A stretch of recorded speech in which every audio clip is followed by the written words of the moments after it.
प्रथम भगति संतन कर संगा। तुम संतों का संग करती हो, तुम संतों की शरण में रहती हो, ये पहली भक्ति है। संतों के पास रहना, संतों से जुड़े रहना, संतों के शरण में रहना। संतों से जुड़े रहोगे तो सुखी रहोगे। संतों के ज्ञान से आपकी भक्ति बढ़ती चली जाएगी। तो पहली भक्ति है सत्संग करना, संतों का संग। भाई संतों का संग करोगे तो संत गालियां तो सुनाएंगे नहीं, कथा सुनाएंगे, कथा सुनाएंगे तो आपका हृदय पवित्र होगा।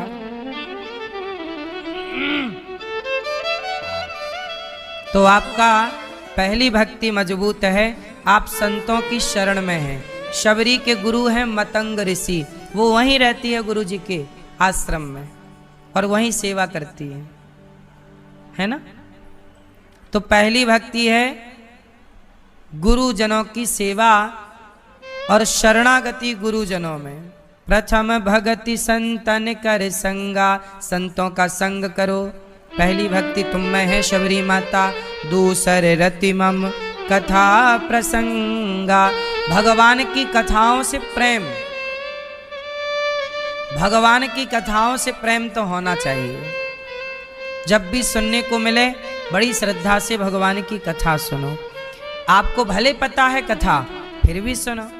कथा सुनने से हृदय शुद्ध होता है। बार बार हम भगवान के बारे में सुने, बार बार कथाएं सुने। आप कहोगे हमने सारी कथाएं सुन ली, नहीं। भगवान की कथाएं सुन सुन करके यदि आपका पेट भर गया तब आप भक्त नहीं हैं। भगवान की कथाएं जितना सुनो उतनी प्यास लगे, यही सच्ची भक्ति है। और इच्छा हो कि हमें और सुनना है, और सुनना है। तो दूसरी भक्ति क्या है? कथा सुनना। गुरुपद पंकज सेवा, तीसरी भगति अमान। गुरु की सेवा करना, माता की सेवा, पिता की सेवा, दीन दुखियों की सेवा करना तीसरी भक्ति है। सुनो, कल मैं बहुत बड़े बड़े संतों के पास गया दर्शन करने। वो सारे संत जानते हो क्या कह रहे थे? सारे संत कह रहे थे कि भक्ति करना हो तो क्या करें। इस पर चर्चा चल रही थी कि भक्ति कैसे करें, क्या है भक्ति। साधु संत लोग तो बेचारे भक्ति की बातें करते हैं। तो बोले कि क्या भक्ति है। हम तो सुन रहे थे केवल वहां बैठ के, हम तो श्रोता बने, सुन रहे थे संतों की वाणी। तो संत लोग कह रहे थे कि संसार की सबसे बड़ी भक्ति क्या है? बोले भूखे को भोजन देना, प्यासे को पानी देना, इससे बड़ी कोई भक्ति नहीं इस धरती की। सबसे बड़ी भक्ति है भूखे को भोजन और प्यासे को, और भूखे को भोजन प्यासे को पानी, यही है गौरी गोपाल की निशानी। देखो यहाँ पर कोई भी आता सबको भूखे को भोजन है, प्यासे को पानी है। क्या है ये सब? हमने जीवन में यही सीखा है। फ्री सो गए, सोना भी फ्री। यहाँ इस हॉल में भी, यहाँ भी लोग सोते हैं, सामने वाले में भी सोते हैं। सब प्रकार की हमसे जो बन पड़ता है हम तो आपकी सेवा करते हैं, क्योंकि हमें पता है कि छाया का दान करना भी, ये भी एक दान है। पेड़ के नीचे कोई 1 घंटा बैठे तो पेड़ लगाने वाले को पुण्य मिलता है, पता आपको। जैसे मैं यात्रा पे जा रहा हूं, तीर्थ यात्रा कहीं, और मैं किसी पेड़ के नीचे बैठा कि भैया थोड़ा विश्राम कर लूं, क्योंकि पहले लोग पेड़ के नीचे ना बैठते थे, हाँ या ना।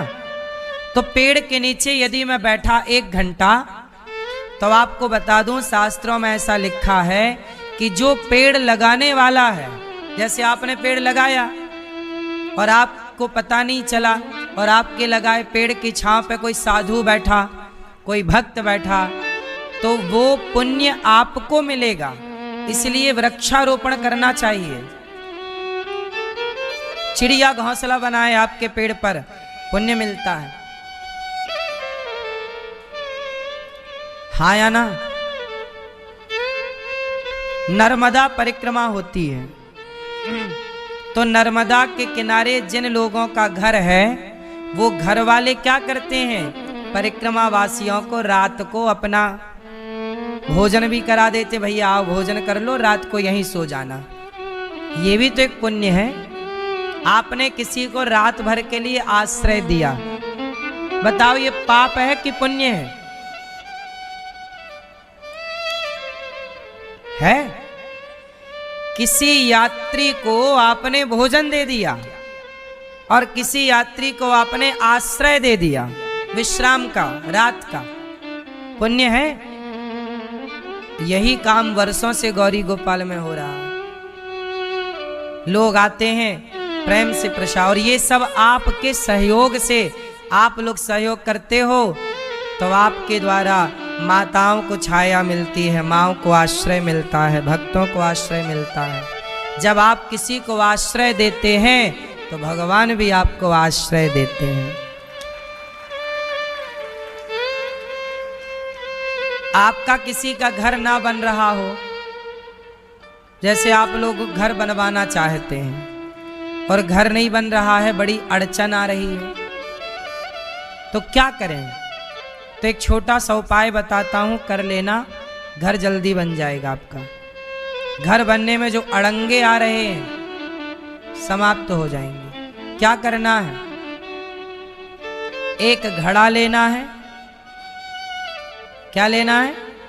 एक छोटा सा घड़ा, और घड़े को कहीं पेड़ पर या आप अपने घर में कहीं ऊपर छत में कोने में टेढ़ा करके रख दीजिए। फिर क्या होगा? उस घड़े में चिड़िया आएगी, अपना घोंसला बना लेगी। उस घड़े में चिड़िया क्या करेगी? घास वास लाके जमा लेगी और फिर उसमें अपने अंडे दे देगी।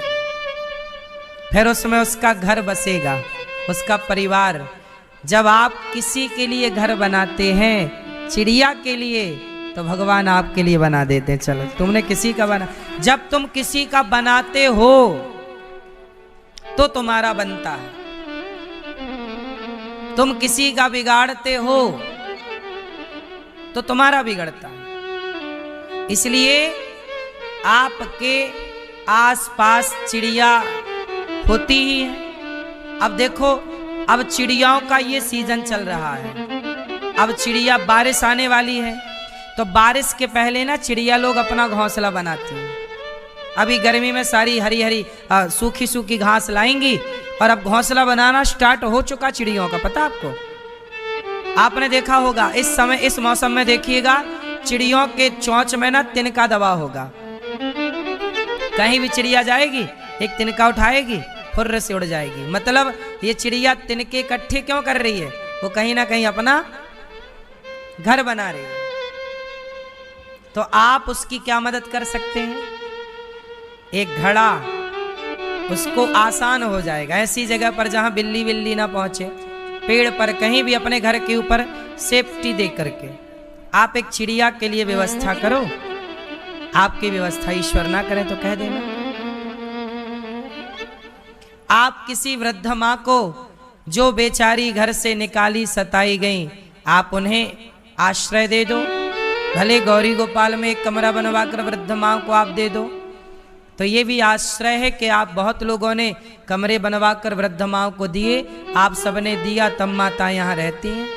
तो किसी ने कमरे का सहयोग किया, किसी ने छाया का कि मैं एक कमरे की छत डलवाऊंगी या डलवाऊंगा। अभी संत निवास बन रहा है, बनेगा, आप सब सहयोग करेंगे तो संत लोग बेचारे फुटपाथ पर सोते हैं, उन्हें आश्रय मिलेगा। आप किसी संत को आश्रय दीजिए, आपको ईश्वर आश्रय की व्यवस्था करेगा। इसलिए संतों का संत निवास आप भी सहयोग दे करके सहयोग कर सकते हैं, छोटा छोटा आपका योगदान। तो जीवन में सेवा करो। सेवा तीसरी, गुरु पद पंकज सेवा तीसरी भगति अमान। बात समझ में आई? सेवा क्या है? सबसे बड़ी भक्ति है। इसलिए दास अनिरुद्ध क्या करता है? सेवा। एक ही संकल्प, एक ही नारा, सेवा ही है धर्म हमारा। गुरुपद पंकज सेवा, तीसरी भगति अमान, चौथी भगति मम गुण गण करहि कपट दजिगान। भगवान का गुणगान निष्कपट होकर करना, एक बार भी बोलने का मौका नहीं दिया। इसलिए कहता हूं रिश्ते तब टूटते हैं जब आप अपनी बात तो कहते हैं पर सामने वाले की बात सुनते नहीं हैं। उसका क्या पक्ष है, वो क्यों ऐसी गलती की, क्या कारण था, क्या वजह थी, किसने कहा, एक बार उसका पक्ष जरूर सुनना चाहिए। भाई भाई में दोनों भाइयों का पक्ष सुनना चाहिए। बड़ा भाई छोटे का पक्ष सुने, छोटा बड़े का पक्ष सुने। होता क्या है, पति पत्नी का पक्ष नहीं सुनता, अरे तुम तो गलत हो, तुम तो ऐसी ही हो। लड़ाइयाँ तब होती हैं जब पक्ष ना सुना जाए। इसलिए कहता हूँ जल्दबाजी में कोई निर्णय मत लिया करो। कभी भी लड़ाई हो, किसी की लड़ाई हो, कोई बात हो, तो एक बार क्लियर कर लेना चाहिए कि ये बात है या नहीं। कई बार ऐसा होता है कि वो बात ही नहीं होती जिस बात पर लड़ाई होती है। बोलो हाँ, किसी ने कुछ भड़का दिया, किसी ने कुछ कह दिया, आपने उसी को सत्य मान लिया। जैसे मंथरा की बात को कैकई सत्य मान के पूरे घर में आग लगा दी। देखो भड़काने से ही तो टूट गया ना। इसलिए सावधान। कैकई ने अपना पक्ष तो सुनाया दशरथ जी को कि हमें 2 वरदान चाहिए।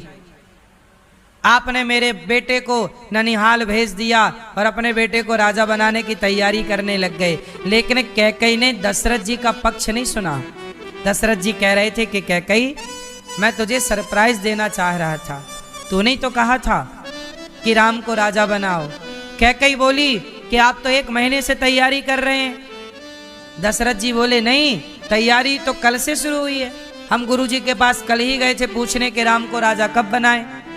पर मंथरा ने बता दिया था कैकई को कि 1 महीने से, झूठा बता दिया। और कैकई ने उस मंथरा के झूठ को सच मान लिया। मंथरा ने यह बताया कि राम को राजा बनने की तैयारी तो महीनों से चल रही है। पर दशरथ जी बोले कि नहीं, तैयारी तो कल से ही चालू हुई। कल से नहीं बल्कि आज से। कल मैं गुरुजी से पूछ के गया, नहीं कल राम राजा बनेंगे, आज की ही बात है। आज सवेरे गुरुजी के पास गए और तैयारी शुरू हो गई कि कल राम को राजा बनाएंगे। आज ही बात स्टार्ट हुई और कल ही राम राजा बनेंगे। तो दशरथ जी को अपनी पत्नी के कमरे में जाने का मौका ही नहीं मिला। कैकई से मिलना हुआ नहीं। मंत्री संतरी को आज्ञा दे दी कि ये तैयारी करो। वो नगर में फैल गई और मंथरा ने क्या भड़का दिया कि राम को राजा बनने की तैयारी 1 महीने से, जबकि आज की ही बात थी वो सारी। लेकिन कैकई ने दशरथ जी को अपना पक्ष रखने का मौका यदि दिया होता तो ये विवाद ना होता। इसलिए मेरी माँ ये कथाएं ये सिखाती हैं कि आपस के झगड़े कैसे होते हैं, कैसे उन्हें रोका जा सकता है। तो आपस के झगड़ों को रोकने के लिए क्या करोगे? उत्तर दो, बोलो। कभी भी विवाद होगा तो दोनों पक्षों को सुनोगे। पत्नी का पक्ष भी सुनो, पति का पक्ष भी सुनो। हैं? सुनते नहीं। ये देखो पीड़ित पति बैठे हमारे सामने। कहाँ आपकी पत्नी? कौन? भैया नहीं सुनती हो। पति पीड़ित हैं आपके, कह रहे हैं हमारी तो सुनती ही नहीं, अपना अपना सुना के मुंह फुला लेती है ना? क्यों मैया? ए मेरी माँ लाल, आप अपने पति की सुनती हो? सुन लिया करो बेचारे की। हमें तो पतियों पे बड़ी दया आती है।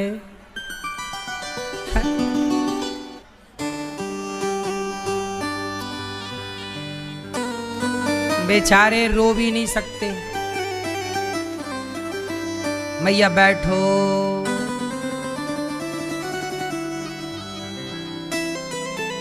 पत्नियां तो रो लेती हैं, अपना दुख हल्का कर लेती हैं, पर पति रोता नहीं है। वो रोए किसके आगे ये बताओ, हैं? पति किसके आगे रोए?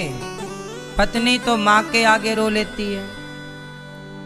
पत्नी तो अपनी माँ के आगे रोए, भाई से लिपट कर रोए, अपनी बहनों से लिपट कर रोए। पति किससे लिपट कर रोए?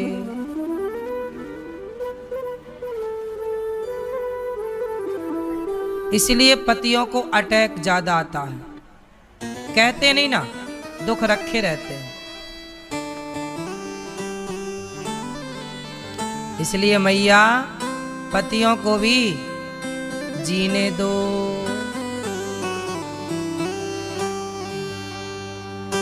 उसकी भी सुन लिया करो बेचारे की। पत्नियों की भी सुनना चाहिए, पति की भी सुनना चाहिए। आज के युग में ना पत्नियां ज्यादा बलवान हैं। बोलो हाँ। सरकार पत्नियों की सुन रहा है, सुन रही है। कोर्ट कचहरी सब तरफ नारियों की सुनवाई, पुरुषों की कोई सुनवाई नहीं है। लड़की कह सकती है कि इसने मेरे साथ बलात्कार किया, पर कोई स्त्री पुरुष के साथ बलात्कार करे तो पुरुष किससे बताए किसने मेरे साथ जबरदस्ती की है? आपको क्या लगता है केवल स्त्रियों का बलात्कार होता है? पुरुषों का भी होता है। बोलो हाँ। क्यों? 20-20 साल के लड़कों के साथ 50-50 साल की बुढ़िया शादी कर रही हैं आजकल। ये लड़कों के साथ बलात्कार ही तो है, नहीं है? लेकिन अब सुनाए किसे? सुने कौन?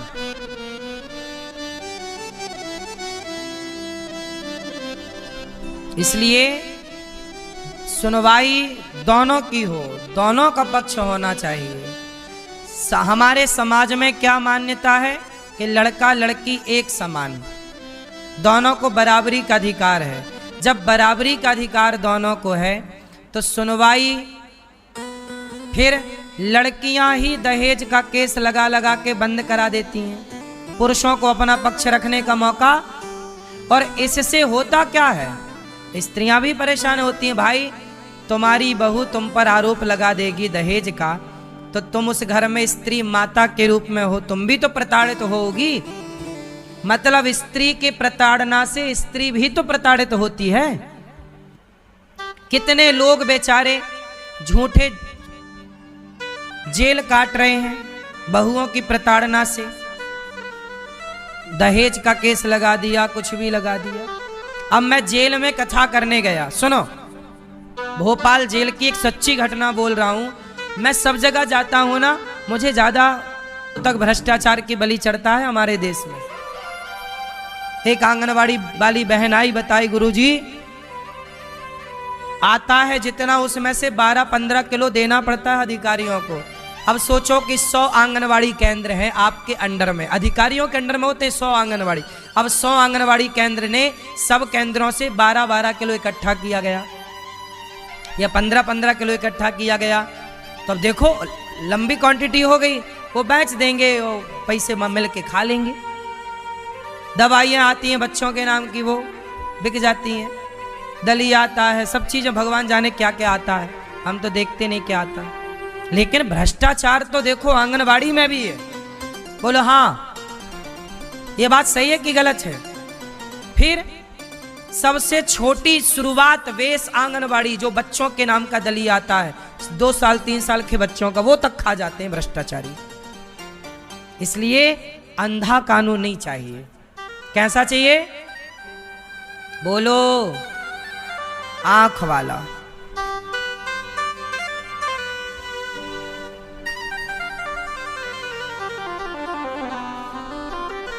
बहुत सिस्टम बदलने की जरूरत है, बहुत बदलाव चाहिए इस देश में यदि ठीक करना है तो, वरना ऐसे ही चलना है तो चल रहा, फिर कोई दिक्कत नहीं है, फिर चल रहा। फिर बलात्कार करने वाला मौत से घूम रहा है, वो लड़की कोई गलत कह दिया जाता है, अरे तू ही ऐसी थी, उसको ही गलत ठहरा दिया जाता है। चलो भैया, किसको कहें? हमने तो बात कही थी सुग्रीव और बाली, कि सुग्रीव और बाली में लड़ाई इसलिए हुई क्योंकि दोनों पक्ष को सुना नहीं। हमने बात की ही थी कि लड़की का पक्ष भी सुनो और लड़के का पक्ष भी सुनो, अंधा कानून नहीं हो, दोनों के पक्ष सुनो। जो गलत है उसे दंड दो, जो निर्दोष है उसे, कोई लड़की निर्दोष है तो उसे छोड़ो और लड़का निर्दोष है तो उसे छोड़ो। लड़की दोषी है तो उसे दंड करो, लड़का दोषी है उसे दंड करो। राम जी ने कहा कि तुम्हारे भाई ने बड़ा गलत किया है तुम्हारे साथ। सुनो, सुग्रीव मारी हूं बालहि एक ही बाण, ब्रह्म रुद्र शरणागत गए न उबरे हैं प्राण।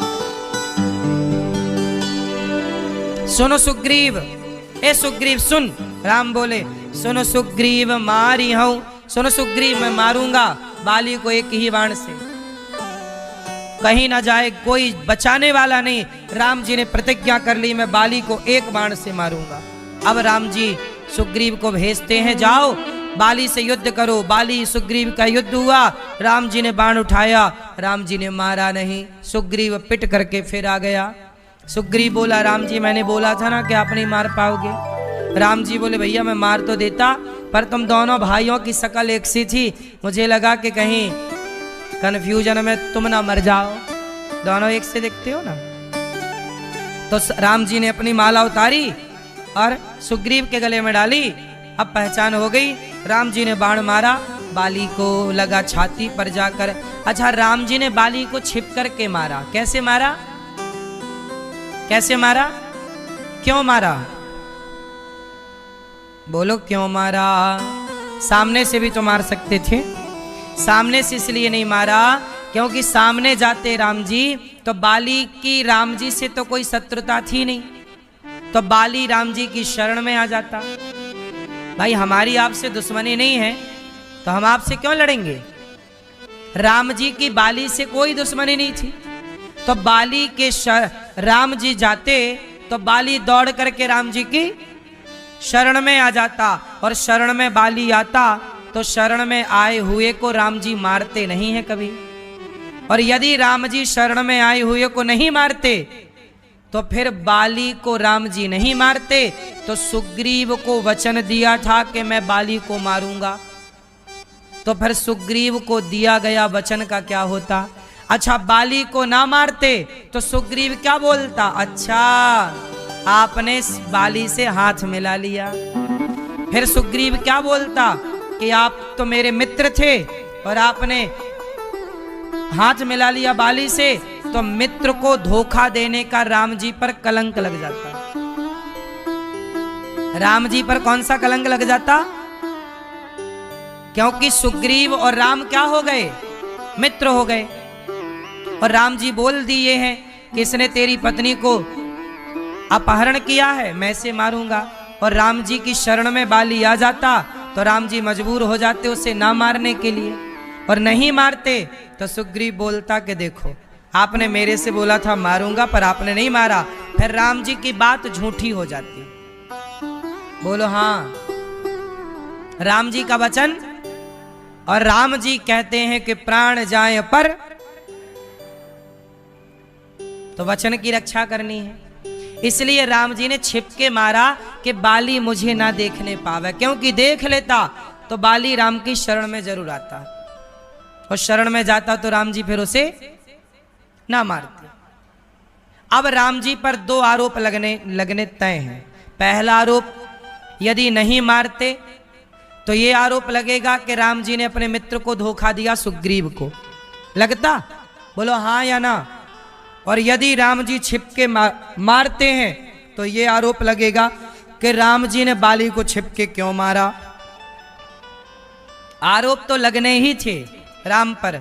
तो राम जी बोले चलो ये वाला आरोप लग जाए कि छिपके क्यों मारा, कम से कम मित्र को धोखा देने का कलंक तो नहीं लगेगा। दोनों सिचुएशन में राम जी पर एक आरोप तो लगना था। आज भी लोग कहते हैं कि राम जी ने बाली को छिपके क्यों मारा। कारण नहीं जानते लोग, इसलिए सवाल करते हैं। मैंने कारण बता दिया। बताओ राम जी ने बाली को छिपके क्यों मारा? क्यों मैया? राम जी ने बाली को छिपके क्यों मारा? क्योंकि बाली शरण में आ जाता। और शरणागत कहूं जे तजहीं हित अनहित अनुमान, ते नर पावर पापमय ते नहीं बिलोकत हान। इसलिए राम जी ने शरण में आए हुए को मारते नहीं, इसलिए जो सही लगा। फिर बाली बोला कि कारण कवन नाथ मोहि मारा, मैं वैरी सुग्रीव प्यारा। हे प्रभु आपने मुझे क्यों मारा? राम जी ने कहा कि तूने अपने भाई की पत्नी के साथ गलत किया, तूने भाई की पत्नी को चुरा लिया। अनुज बधु भगनी सुत नारी, सुन सठ कन्या समय चारी। हे मूर्ख सुन, छोटे भाई की स्त्री, बहन, पुत्र की स्त्री, ये कन्या, कन्या मतलब बेटी, ये चारों बेटी ही हैं। छोटे भाई की पत्नी कौन होती है? अरे भाई आपका जेठ आपको क्या मानता है? बोलो। भाई जेठ के लिए हमारे छोटे भाई की पत्नी हमारे लिए तो बेटी ही हुई। जैसे लक्ष्मण जी की पत्नी, राम जी लक्ष्मण जी की पत्नी को क्या मानेंगे? बोलो। लक्ष्मण जी तो राम जी की पत्नी को भाभी मानेंगे। भाभी माँ होती है, बड़ा भाई पिता जैसा होता है, तो फिर छोटे भाई की पत्नी बेटी की तरह है कि नहीं? बोलो। तो सुग्रीव की पत्नी तो बाली के रिश्ते से बेटी लगती है। भाई बाली जेठ है सुग्रीव की पत्नी का, तो बाली को क्या व्यवहार करना था सुग्रीव की पत्नी के साथ? बेटी की तरह। पर उसने बेटी वाला व्यवहार नहीं किया। सुग्रीव की पत्नी मतलब छोटे भाई की पत्नी को उसने अपनी पत्नी बना लिया। तो राम जी ने कहा कि तू अपराधी तो है, और तुझ जैसे पापी को, अपराधी को मार देना कोई पाप नहीं है। तो बाली ने कहा छिपके क्यों मारा? बोले अपराधी को, पापी को छिपके मारो या सामने से, बस मारना ही धर्म है। अपराधी को मारना ही धर्म है। बात समझ में आई? अधर्मी को अधर्म से मारना ही धर्म है। तुम अधर्मी हो तो तुम अधर्मी को हम धर्म से कैसे मारेंगे? जैसे दुर्योधन को भीम भैया ने जांघों पर गदा मारी। युद्ध का नियम होता है कि जांघों पर गदा का प्रहार नहीं किया जाता, मना था। तो भीम भैया ने गदा कहां मारी? जांघों को तोड़ दिया दुर्योधन की। तो दुर्योधन ने कहा, बलराम जी ने कहा कि तुमने बाली गलत किया, भीम तुमने गलत किया, तुमने युद्ध के नियम को तोड़ा, तुमने धर्म का उल्लंघन किया।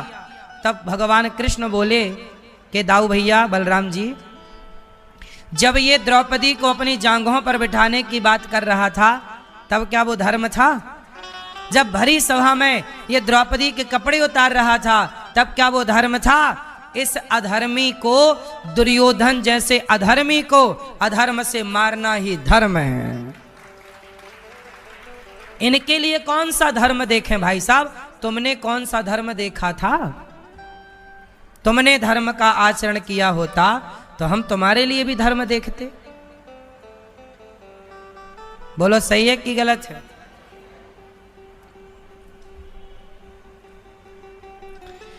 बाली चुप हो गया। सुनहु राम स्वामी सन चलन चातुरी मोरी। मेरी कोई चतुराई चली नहीं, प्रभु अजहूँ मैं पापी अंतकाल गति तोरी। हे प्रभु अब मुझे कृपा करके। राम जी बोले तू कहे तो मैं जिंदा कर दूं तुझे, अचल कर दूं।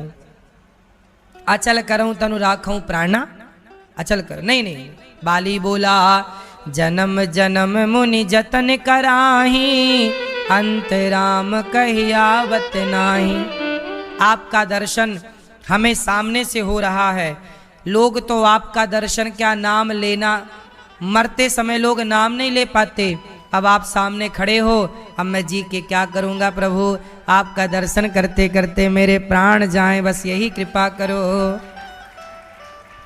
अब नाथ करि करुणा बेलो कहूँ देहु जो बर मांगा हूँ, जेहि योनि जन्महु कर्म बसता राम पद अनुराग हूँ। क्या बोला प्रभु, बस मेरे हृदय में आप बैठो, मैं जिस योनि में जाऊं आपका दास बन के रहूं। बाली की मृत्यु हुई। बाली ने मरते समय अपने पुत्र का हाथ राम के हाथ में दिया, अंगद का। अंगद के साथ प्रभु अच्छा व्यवहार करेंगे। एक पिता का धर्म है कि वो मरते समय अपने पुत्र को भगवान को सौंप करके मरे। इसलिए आप लोगों की जिम्मेदारी है कि आप अपने बच्चों को भक्त बनाएं, भगवान का दास बनाएं, अच्छे रास्ते पर चलाएं। आपने बेटों को अच्छा रास्ता, अच्छा संस्कार दिया नहीं तो माँ बाप की ही तो गलती मानी जाएगी। पत्नी आई तारा, रोने लग गई बाली के लिए, तब राम जी ने तारा को समझाया। सुग्रीव राजा बने, और सुग्रीव जब राजा बने तो राम को भूल गए, पद पाकर भूल गए। पत्नी पाई तो पत्नी के संग उलझ गए। 4 महीने तक सुग्रीव ने राम से ये नहीं पूछा कि आपने पानी पिया कि नहीं, नाश्ता किया कि नहीं, कुछ खाया कि नहीं। पावा राजकोषपुर नारी, सुग्रीव वहीं सुध मोरी बिसारी, सब भूल गया। तब लक्ष्मण जी गए, सुनो सुग्रीव, जिस बाण से राम जी ने बाली को मारा है वो बाण खत्म नहीं भई राम जी के पास, वैसे बाण अभी और हैं। तब सुग्रीव तारा को लेकर आया राम जी की शरण में, और राम जी के सुग्रीव के द्वारा चारों दिशाओं में सीता मैया की खोज के लिए बंदर भालू चले। पूरब पश्चिम उत्तर दक्षिण चारों दिशाओं में चले। हनुमान जी भी चले। दक्षिण की ओर राम जी ने अंगूठी दी, ये मैया सो गई, सोने दो सोने दो सोने दो सोने। मैया राम राम, सो जाओ मेरी माँ, कोई बात नहीं, अब रावण मरने ही वाला है, आप सो।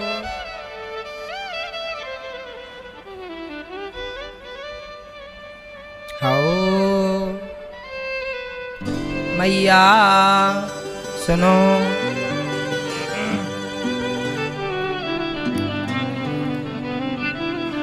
अब चारों दिशाओं में चले और राम जी की अंगूठी लेकर हनुमान जी किस दिशा में गए, बोलो? दक्षिण दिशा गए वहां पर। उसके बाद स्वयं प्रभा नाम की एक कन्या की गुफा में गए, वहां पानी वानी पिए, सबको उन्होंने समुद्र के तट पर छोड़ा।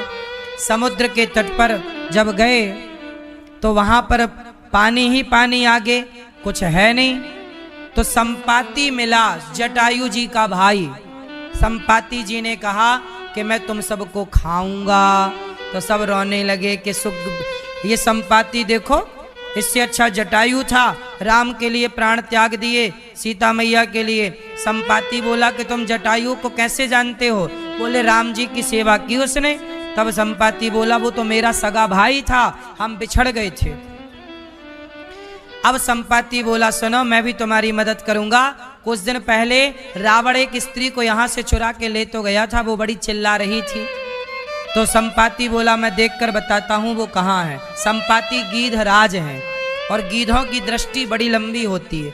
तो मैं देखा हूं तुम नाही गीधहि दृष्टि अपार। आगे देखो वो पुष्प वाटिका में सीता बैठी है। अब जो ये समुद्र को लांघेगा वो सीता तक पहुंचेगा। अब कौन लांघे? अंगद को बोला जाओ। अंगद बोला मैं जा सकता हूं पर आ नहीं सकता। तब जामवंत जी ने किसे जगाया? कवन सो काज कठिन जग माही, जो नहीं होय तात तुम पाही। पवन तनय बल पवन समाना, बुद्धि विवेक विज्ञान निधाना। कवन सो काज कठिन जग माही, जो नहीं होय तात तुम पाही। राम काज लगी तब अवतारा, सुनतहि भयउ पर्वताकारा। जब हनुमान जी ने सुना कि राम के काज के लिए अवतार हुआ है, हे हनुमान आपका अवतार राम जी के कार्य के लिए हुआ। हनुमान जी पर्वत के आकार के हो गए और हनुमान जी दौड़े। अतुलित बल धामम हेम शैलाभदेहम, धनुज वन कृशानुम ज्ञानी नामाग्रगण्यम। सकल गुण निधानम वानराणामधीशम, रघुपति प्रिय भक्तम वात जातम नमामि।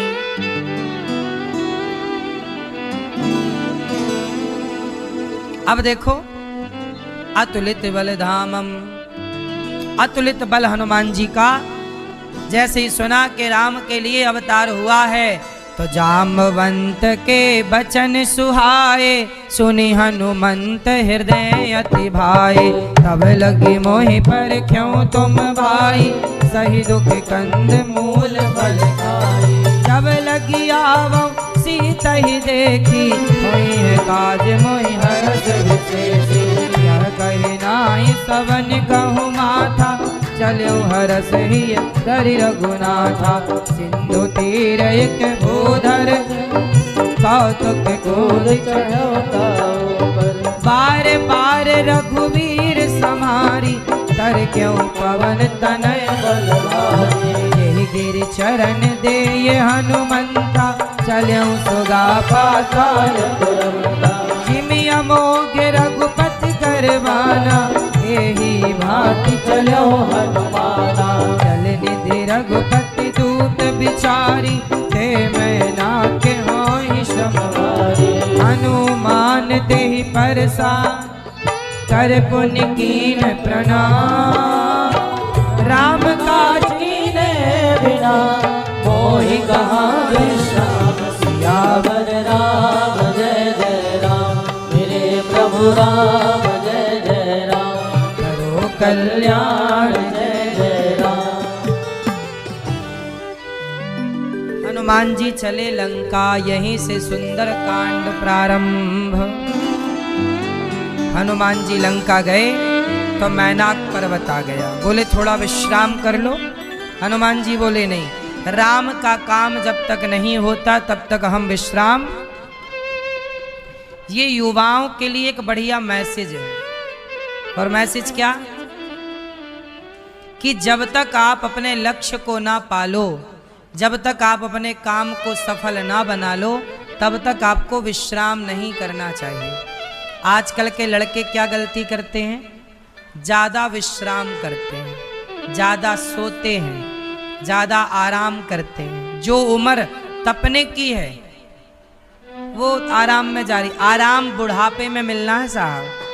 बुढ़ापे में आराम तब मिलेगा जब जवानी में काम करो। ये उम्र तपाने की है, खपाने की है, काम करने की है, सही प्लानिंग के साथ आगे बढ़ने की है। खूब खूब पैसा कमाने की उम्र है जवानी। क्यों साहब? पैसा कब कमाया जाए? बोलो। जवानी में 25 साल से 35 साल, बल्कि 20 साल मैं समझता हूं कि 20 साल की उम्र से आपको पैसा कमाना आ जाना चाहिए। यदि आप 20 साल के हो गए और कुछ कमा नहीं रहे तो फिर देखो, पैसा कमाना भी एक ट्रेनिंग है, यह भी एक शिक्षा का पार्ट है। जो आप पढ़ रहे हो वो पढ़ लिख कर पैसे ही तो कमाओगे, लेकिन आपका सही टाइम क्या है? 20 साल। 20 साल से अपने आप को इतना मैच्योर कर लो, इतना परफेक्ट कर लो कि आप काम करने लग जाएं।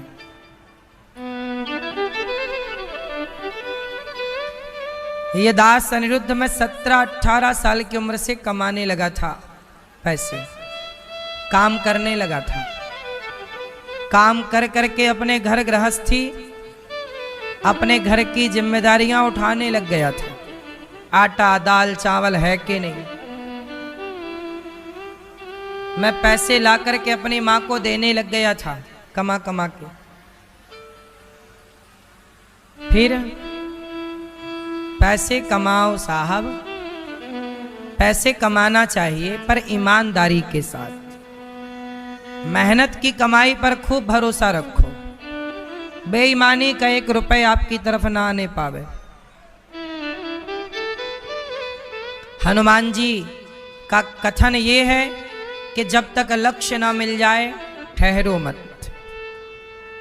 आगे चले तो सुरसा मिल गई, सुरसा मुंह फाड़ी, हनुमान जी उसके मुंह से गए, बाहर आ गए। ये लोभ है। जब भी लोभ आपके सामने आए तो याद रखना, कभी लोभ में ना पड़ना। कुछ लोग क्या कहते हैं कि तुम हमें पैसा दो हम डबल करके दे देंगे, ये लोभ है। इसी चक्कर में सहारा डूब गया। सहारा कंपनी, भारत के लाखों लोगों का पैसा डूब गया। बोलो हाँ, आपका भी डूबा? फिर और लगाओ मैं यहां से पैसे उल्टी सीधी जगह। इसलिए कहते हैं, जो व्यक्ति तुमसे ये कहे कि हम तुम्हारा पैसा डबल कर देंगे, मक्खी गुड़ में गड़ी रहे, पंख रहे लिपटाए, हाथ मलहे और सिर धोने, लालच बुरी। बोलो लालच, लालच। कोई आपको पैसा डबल करके क्यों दे? पहला सवाल। मेरा कहना, तुम अपनी मेहनत करो, अपने आप तुम्हारे पैसे डबल हो जाएंगे। मेहनत पर भरोसा करो, कोई दूसरा क्या तुम्हें पैसा डबल करके देगा।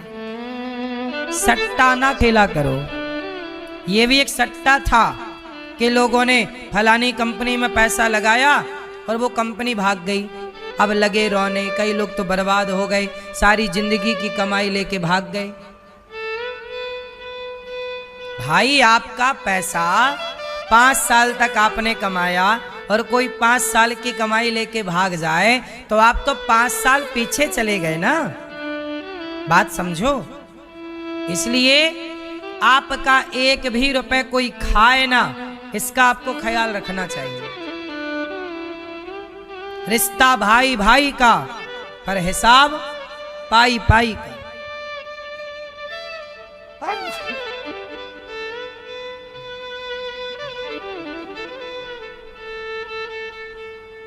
इसलिए आप लोगों को चाहिए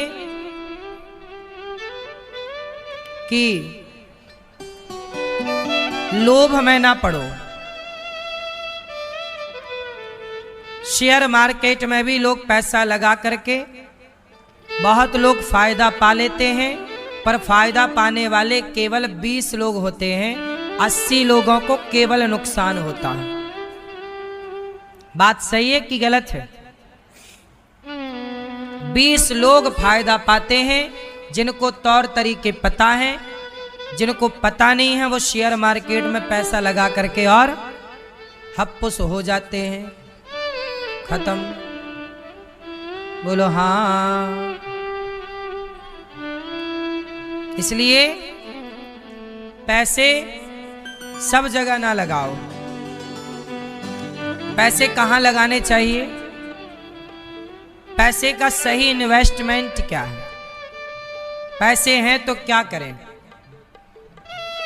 पैसे हैं तो बिजनेस बढ़ाओ सही तरीके से। अपने लिए घर खरीद लो, थोड़ा खेत वेत खरीद लो। आप पैसे को अपने दुकान में, अपने व्यापार में इन्वेस्ट करो, ताकि व्यापार से व्यापार बढ़ेगा। व्यापार से इससे क्या होगा कि लोगों को रोजगार मिलेगा। आप यदि व्यापारी हैं तो निश्चित आप लोग 10-20 लोगों को रोजगार दोगे।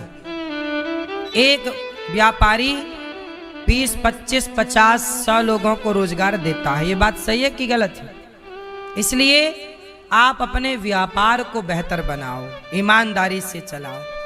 जो डिमांड आपके क्षेत्र में है, जो डिमांड आपके आसपास है, उन्हें आप पूरा करो। फैक्ट्री लगा सकते हैं छोटी सी, छोटा उद्योग शुरू कर सकते हैं। सरकार भी आपको प्रमोट करती है लघु उद्योग के लिए। खुद का बिजनेस करिए, खुद का व्यापार करिए, खुद 4 पैसे कमाने की काबिलियत रखिए। नौकरी देने वाले बनो, नौकरियां लेने वाले नहीं। पूरा फोकस रहे नौकरियां देने के लिए, 1% भी फोकस ना रहे नौकरियां लेने के लिए।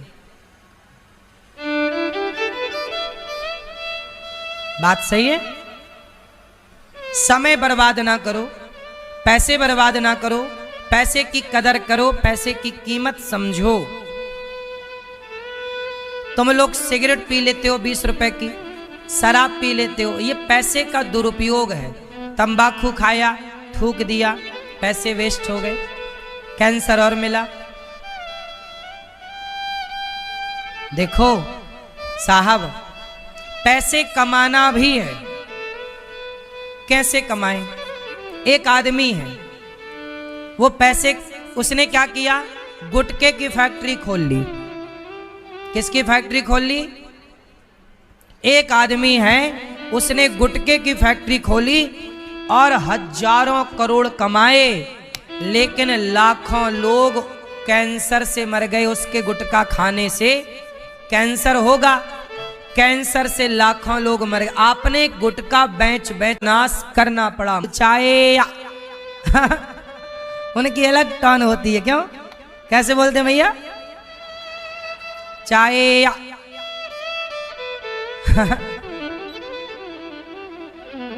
ऐसे चाय। आप विभीषण जागे तो राम राम ते ही सुमिरन कीना। विभीषण जागे तो जागते ही राम राम बोले, हे राम, हे प्रभु, हे श्रीमन्नारायण, हे सच्चिदानंद, हे ईश्वर।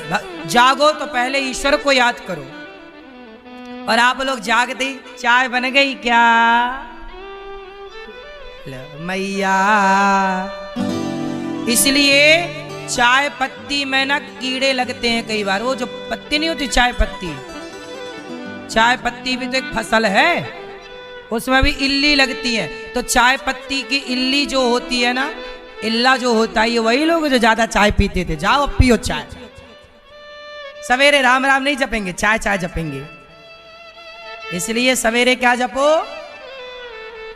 चाय चाय नहीं। अच्छा, चाय फायदेमंद होती है कि हानिकारक है? क्या है?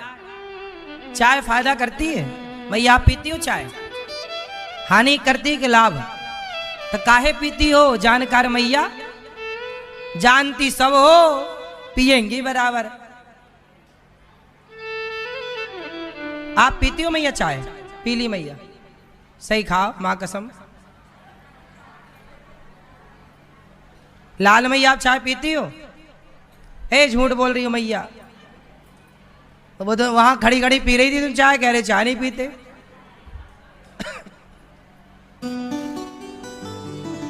चाय पीते तो हैं आप लोग, और आप सब जानते हैं कि चाय पीना नुकसानदायक, फिर मानते कहाँ हैं? तो आपको जब पता है कि नुकसानदायक है चाय, तो जानते हो फिर भी पीते हो, तो जानने का फिर मतलब क्या हुआ है? पुरुष ज्यादा चाय पीते हैं कि स्त्रियां? हैं? कौन? सही है, पुरुष 1 कप चाय पीता और स्त्रियां 1-1 लोटा। एक एक लोटा चाय, 1-1 गिलास भर भर के। जिभलू मैया 1-1 गिलास चाय।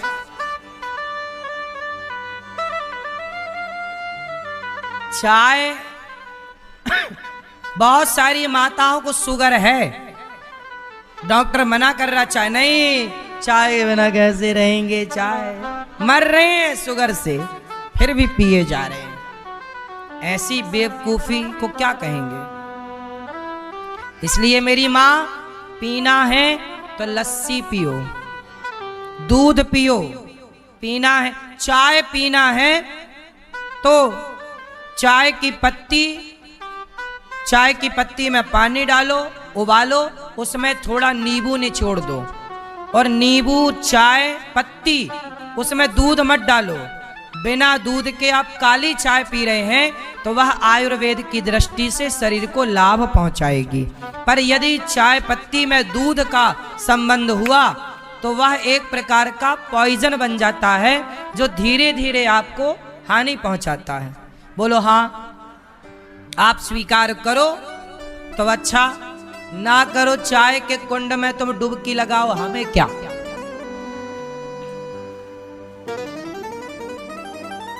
हम नहीं पीते चाय, सुनो, हम चाय नहीं पीते, पर कभी साल 2 साल में कभी कोई कहे कि हमने बनाया, महाराज जी जरा पी लो हमारे लिए, तो हम किसी के आदर सम्मान को रखने के लिए चाय कभी कभी 2-4 घूंट कभी, ताकि इसलिए हम पी लेते हैं कभी 2-4 साल में, ताकि इस बात का घमंड ना आए कि हम नहीं पीते। क्योंकि ना पीने वालों को इसका घमंड है कि हम चाय नहीं पीते, पर हम तो अपने हर घमंड को तोड़ते भी हैं। क्यों मैया? तो चाय नहीं पीना ही सबसे बेस्ट। क्या कहती हो मैया, पीना चाहिए? नहीं सुनाई पड़ा, क्या कहती है मैया?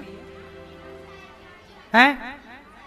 नींबू चाय तो दूध डाल के, दूध मत डालो तब वो चाय सही है, नींबू डालो पत्ती में, वो पी लो, वो अच्छा है।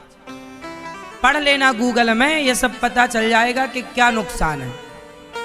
गूगल से पूछ लेना कि चाय का दूध से कोई रिश्ता नहीं है, चाय पत्ती का दूध से कोई रिश्ता, दूध अलग पियो, चाय अलग पियो, तब तो ठीक है।